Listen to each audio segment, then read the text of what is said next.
It is the ancient question, how to find oneself. It's this beautiful paradox. On one hand, when you wake up, it's all over, but you're not looking for anything external anymore. You found it because you find yourself, and everything is yourself. That's the awakening. But awakening can also bring with it something less desirable. But the flip side is knowledge is reduced to ash. At that time, my search was very much, who am I? Who am I really? Beyond the name and the thoughts. What am I? What are we all? I was told point blank that what you're seeking is here now, which of course made no sense to me because I was on a trajectory of attaining something in the future when I was perfect. But along the way to that attainment, something awful. The search became desperate. When I was age 29, I had a crisis. I was very, very depressed. I abandoned the search because I realized all it had given me was depression. But my search, my seeking is over. I'm not seeking anything outside of myself anymore. And with his search over, the worldly emptiness in Mike's life can come with a heavy price. But yeah, it's often terrifying. And the dazzling darkness that Meister Eckhart was talking about 1,000 years ago is the same dazzling darkness that is right here, right now. It's that that's listening, it's that that's speaking, it's the emptiness from which life emerges. But when you turn your attention into that darkness, um, yeah, often it's terrifying because the mind wants to be something, it doesn't want to be nothing. Welcome to Souljourns. This is our second interview with Mike Kewley, recorded on May 13th, 2023, from the Isle of Man in the UK and Coronado, California. Welcome to Souljourns once again, Mike. It's awfully good to have you with us today. I'm feeling great, Ted. It's great to see you. I'm not sure if you're aware of it, but it's been just about exactly 2 years to the day that I interviewed you the first time, 2 years ago today. What have you learned? What have you learned for the last 2 years? It's a paradox. It's this beautiful paradox, that on one hand, when you wake up, it's all over. That the search is over. You're not looking for anything external anymore. You found it because you find yourself, and everything is yourself. The whole world is yourself. That's the awakening. You can never lose that. You can never really be lost. It's beautiful. Everyone you meet is yourself. It's wonderful, it's heartbreaking, it's tragic, it's all those things. But the flip side is that knowledge is reduced to ash. And yes, practically speaking, you still do what you do. You don't forget how to make a coffee or drive a car.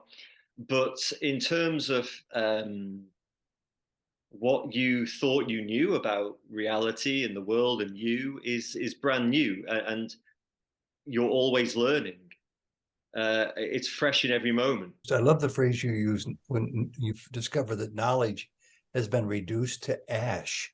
It reminds me of something I plan on asking you about later in this discussion of ours. One of the first lessons I learned about non-duality in 1989 in A Course in Miracles, which by now many people are aware of. And that lesson is, you begin by first forgetting everything you have ever learned. Everything turns to ash, in other words, and then you start from a clean slate of understanding your own truth. That's it. It's the clean slate, and in Zen, which is I'm more familiar with Zen.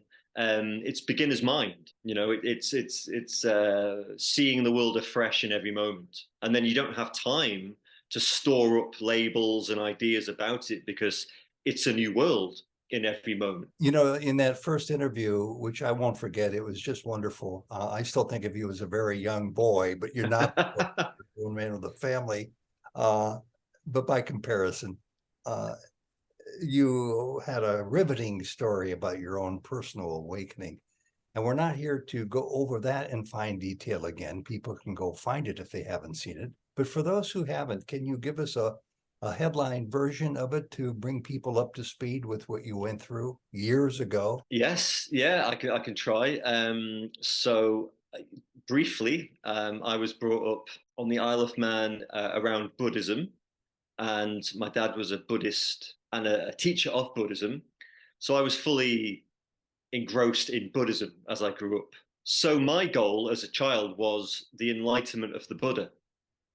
That was the goal, because if the Buddha became enlightened and the Buddha was a human being, that means we have that potential too.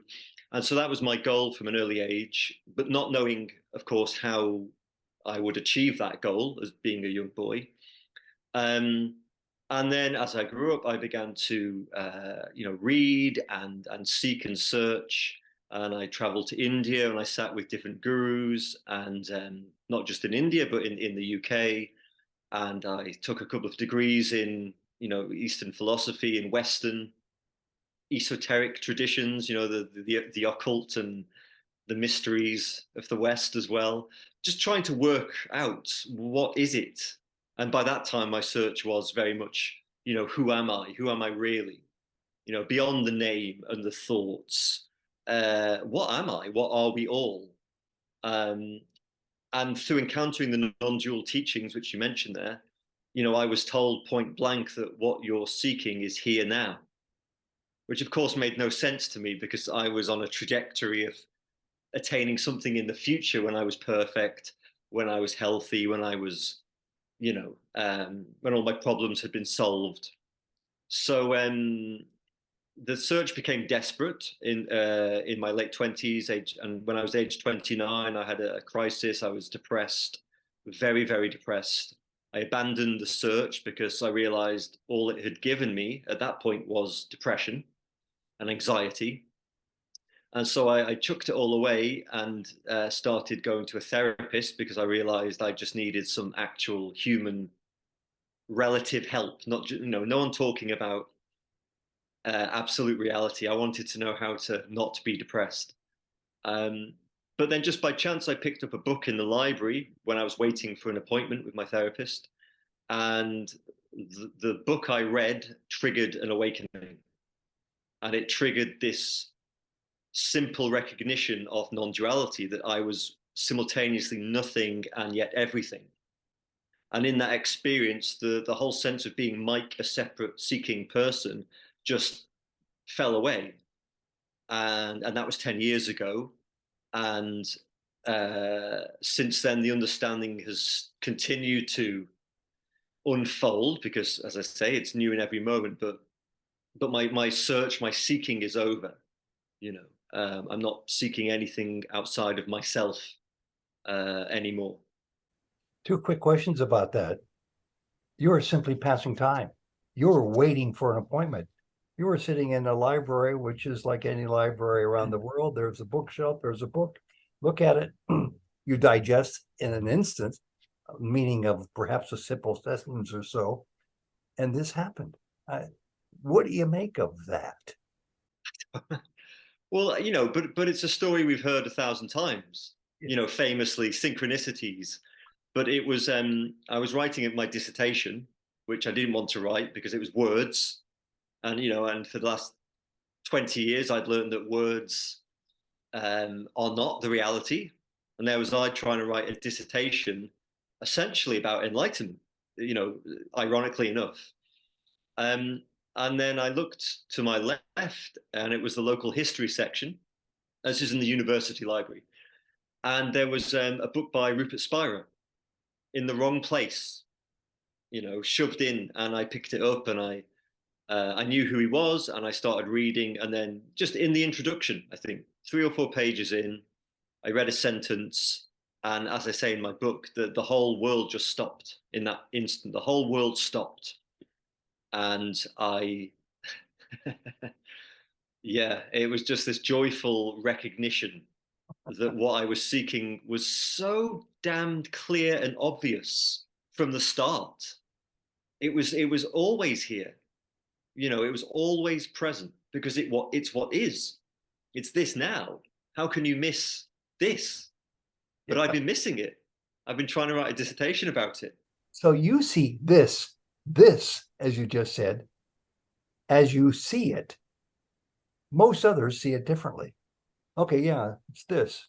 It's this. We don't quite get the depth, the breadth, the import of what it is, that you see it clearly as awakened.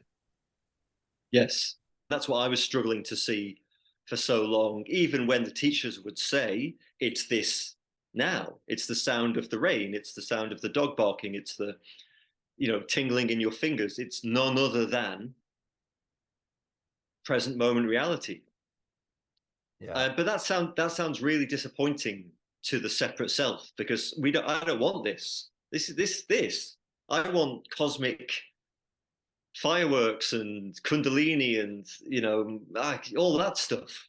Well, I interviewed a month ago Tom Doss, a compatriot of yours from London, a medical doctor, a young man. I think even maybe younger than you. What is your age, by the way, if you don't mind saying it? 43. Okay, so you're not a kid. I feel and like one. No. and you're probably around Tom Doss's age. But what you just touched on, I'll get to my second question about what you said earlier in a minute, maybe. What you just touched on resonated with me to the point where it's the only reason why I called and asked to interview him, in that he said his awakening came minus all whistles and bells, all fireworks going off. It was just one day, literally awakening from a night's sleep, but it must have, it must have seized him that he's there now. And it was sort of a seamless transformation. Yours wasn't quite that seamless, but it sounds like you think it was less than maybe something you might have expected. Yes, it was more of a recognition than an experience. Mm-hmm. It wasn't a kind of cosmic enlightenment experience, but of course they were all. That's what I'd filled my head with, because if you read the accounts of the various gurus and sages, there's so much intense, interesting, otherworldly experiences, and you think, God, well, ordinary me will never get the chance to experience something like that unless I go to India, become a devout guru, or the other 10,000 things that we think we have to do. The fact that it's just shining in plain sight is something we tend to miss. And that's similar to the second question I wanted to ask a couple of minutes ago, and that is, if I heard you correctly, you had stopped altogether the work, the inquiry of your serious spiritual path, because it was, taking you down the wrong highway for a while, the highway of depression. That's pretty interesting that this experience, this life transformative experience, the greatest experience I think anyone can ever expect to experience, happened when you closed the books, when you stopped your practices and your self-inquiry. Do you know of many other people for whom it's happened that way? I'm not sure. Have you ever read any Krishnamurti? Well, when I was reading him when I was in my late teens, what I remember from reading him was that he'd be talking about, a theme, and then almost on every other page, he'd be telling you, now shut the book. Now close this. Don't read another one. You don't need to keep reading my books. Just shut the book now, because it's the mind that's seeking. It thinks it has to learn some information that's going to remember. But you're right. It was I gave up, and I gave up because I was in crisis. My life fell apart. I didn't know. I really didn't know who I was and what I wanted to do anymore, because my lifelong ambition of somehow achieving enlightenment hadn't happened, and it hadn't happened in spite of the fact that intellectually I knew, I knew it inside out. I'm an intellectual. That doesn't mean I'm clever, but I was an academic, and yeah, I just got caught in my own web of concept. And the other thing was that at that time, my main understanding from various teachers was the teaching of no self, no actual substantial personal self, as a kind of illusion. And the idea that, well, if there's no self, there's no one to do anything. But following that meant I didn't do anything. I'm just waiting for the understanding that there is no self to have some kind of direct, consequence. But it didn't happen. and I just dropped into depression because I thought, well, now I'm stuck because the teachings, certainly the ones I picked up on, were that, well, if there's no self, there's nothing to do, and if you do something, you're fueling the self. So it's a catch-22. Yeah. You know, so That's I stopped meditating because, oh, well, it's the self that meditates. It's the self that's seeking through meditation, through spiritual practice. So I stopped doing that. And I think I was lucky because I went to a couple of therapists, but the first person I went to was a man. And as I went into his room, he had a huge Tibetan tanka picture on his wall. And I thought, oh, this is right up my street. Sure. And yeah, and I began talking, and he interrupted me, and he said, "Are you talking about enlightenment experiences?" And I thought, this is the guy. um, but he was in his last 2 weeks of the job, so he passed me on to another lady, and it was with her that while seeing her, I had this awakening, and then I continued to see her week after week, and pretty much sit there and just sit there quietly. Well, I think I was lucky in that she understood, and she was quiet with me. She allowed for me to be quiet in that space, Good. and it was lovely. I felt very lucky to have met those people, and for that book to be sitting where it was. In the book chapter that you call Dig Yourself, you compare digging for your own spiritual awareness, presumably, to that of archaeological digging, which makes sense to me. I think I may have heard somebody else compare it that way too. And you compared it to meditation, yet there are great teachers, and you just talked about your own decision for a while to stop meditating. There are great teachers such as Ramana Maharshi that didn't quite put the emphasis on meditation that other great teachers would. How did you make that practice, and do you still consider that a lively practice for you today? It's a strange thing because after the awakening, I mean, it all fell away. There was no, everything is meditation. So there was no need for me to do any specific practices. And it still feels like that now. But because I teach mindfulness and I teach meditation, it's, I've had to, integrate. Why do I sit down cross-legged on a cushion, focus on my breath or whatever it is I'm doing? And why do I do that? Why is that important? And I think there's two answers. One is habit. I've been meditating since I was a teenager. It's a practice I love. I think it has enormous value. But the other point is about what meditation is. Just in terms of seeking, it's the self that seeks. So when you meditate, it's literally the suspension or the interruption of the personal self. It dissolves. And what remains is awareness, listening, awareness, breathing, awareness, aware. So in a sense, everything is meditation. After awakening, you never leave the state of meditation because it's what is.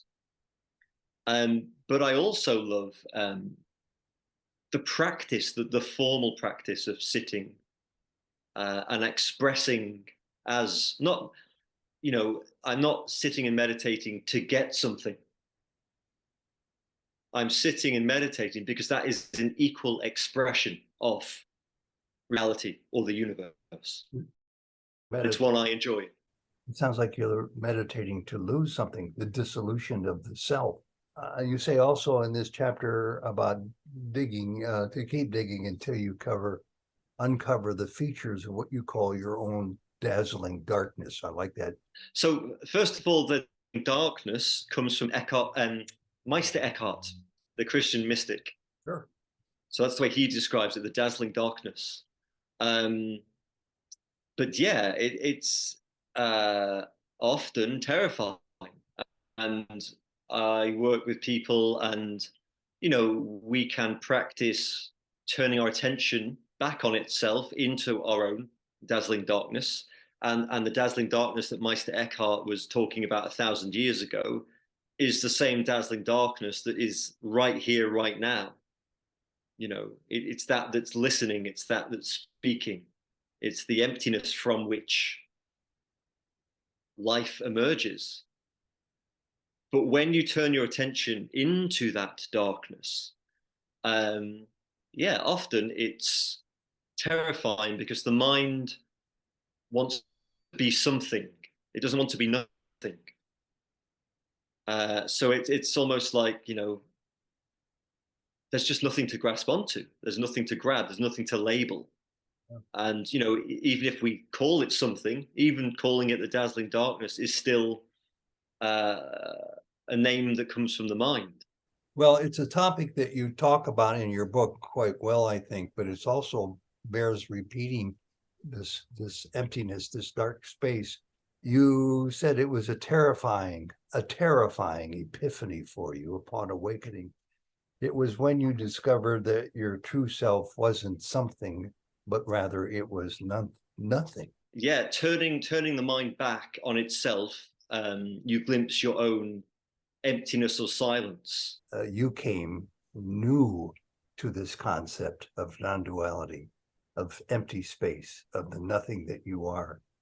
I think that's got to be very frightening to new students you might have, let's say, who could see this possibly coming, let's say, from Christianity as revolutionary thought. I mean, nothing exists. I mean, again, it's paradoxical. So even talking about it is confusing. It's not nothing, but it's not a concrete something either. It's the nature. The nature of reality is this. In Buddhism, it's emptiness as form as the display of emptiness. But yeah, the concept is terrifying, especially I think to us in the West, because our whole culture is based around you are something. Go and be somebody. Be a famous somebody. Be a rich somebody. Get out there and get it done. To uncover or dig or excavate our own nothingness. Now there's humility, but there's a simultaneous wonder that this nothingness is also the entire cosmos. But when you say it's also the entire cosmos, how much do you really mean that? I mean, if we are but pure awareness, Satchitananda, being awareness and bliss, and that what we're living, it's not that it's a lie, it's just that it's a dream. There's no truth to it except while you're in the dream.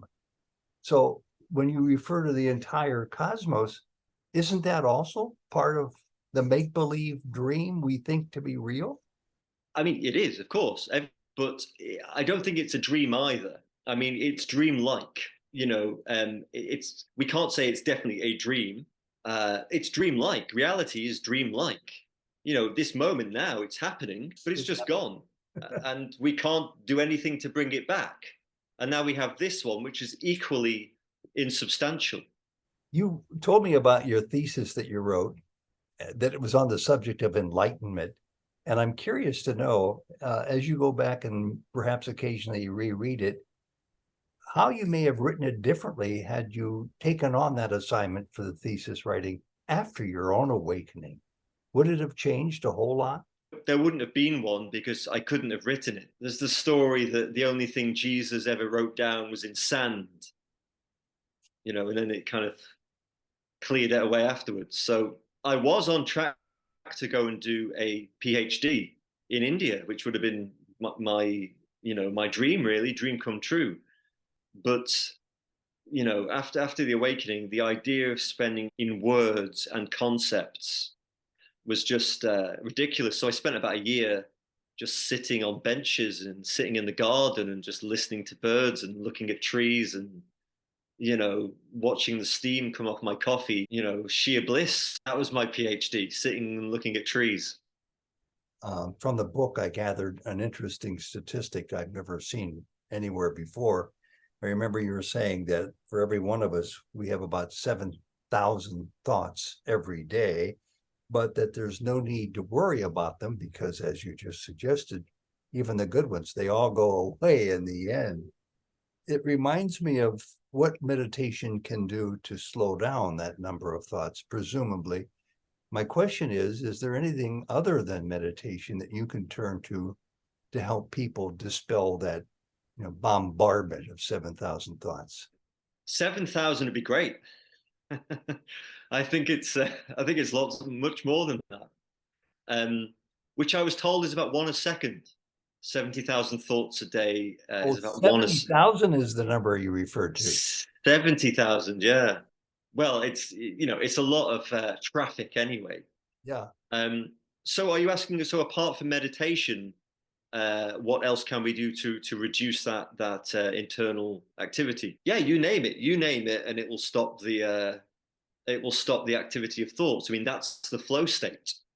Any activity you can become absorbed in, you go into your task focused network in the brain, and again the chatter cuts out. The thing that you love doing is the thing that will stop the chatter, whether it's sports, exercise, walking the dog, nature, cooking, like you name it. I always ask people, what is it that you do that you become absorbed in to the extent where past and future just drop away? And everybody has an example. Well, finally, Mike, something perhaps too complicated to talk about, but I'll give it a try anyway, is one of the last chapters in the book. So I'll read those words now. Just as in your dreams, everything you are looking at right now is also nothing but your own mind. You described it further in your book this way. Everything you are experiencing at this moment is an appearance of yourself. There is no separate self in here and no external world out there. Nothing stands separate from you. Everything arises inside you. You are everything, and this everythingness is nothing in particular. It is a flow of mind, a flow of awareness, a flow of God.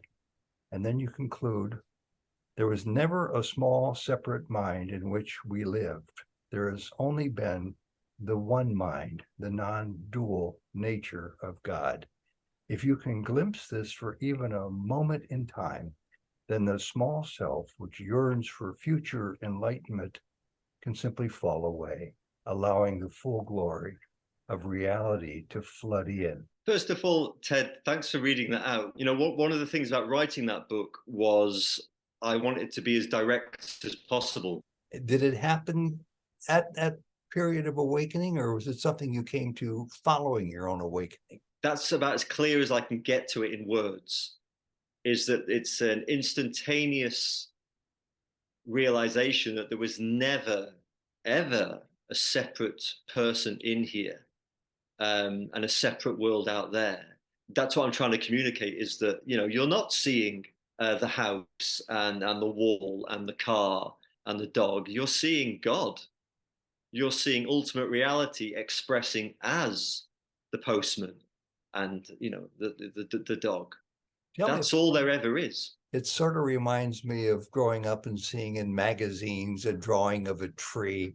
And then when you blink your eyes, the tree disappears and it's the face of an old woman. Where did the tree go? Where did she come from? And it's all sitting there before your eyes. But it plays out differently, or it can play out differently in your mind. And I'm guessing that's what awakening might seem like, where somebody says, oh, don't make it out to be too much because it's always been there. You're just now beginning to see who you are differently than before. Well, that's easy to say, but most of us still go through life not experiencing it that way. Yeah, I think that's great, Ted. Yeah, awakening is the moment you really see it. But before then, the way I've experienced is that the kind of separate self pattern activity, it feels and acts like a filter, a barrier that doesn't allow you to see that. And that's why meditation, in the sense of formal meditation, is useful, because it suspends that activity. But as the Sufi says, you see him, so you see God, but you do not know that you see him. how can it be here and yet we don't know it's here? And that's the mystery. How can we see it but not see it? One word on words. When you use that word God, I somehow on my own path have come to automatically translate it into self. Now, maybe that's an incorrect translation, but if there is only that which is that I always called God, and now I'm finding out that I am self, there is only self. Is there a better word to be used? Is that not misleading, or is that the correct approach to describe it the way you've been describing it? You know, as one teacher of mine used to say, he would say, you know, this is just awareness talking to awareness. Mm-hmm. I like that. Yeah, Yeah, yeah. that makes sense. Do you still feel in your heart of hearts that this experience is there for anyone? Early on, that was why it was so heartbreaking, because you understand something that is it's not close to other people. It is what other people are, and yet they don't know it. Actually, you don't know that they don't know it. You know, I don't know that somebody is awake or not. That I have no idea, but it seems that most of us have no idea um, what we really are, and we you know we end up living in a kind of a very limited experience of what we are. But of course, and I say this in the book as well, you know, that limitation, that self, meaning ego, mind, activity, that's part of this thing. It's not wrong. It's not a mistake that the universe has made.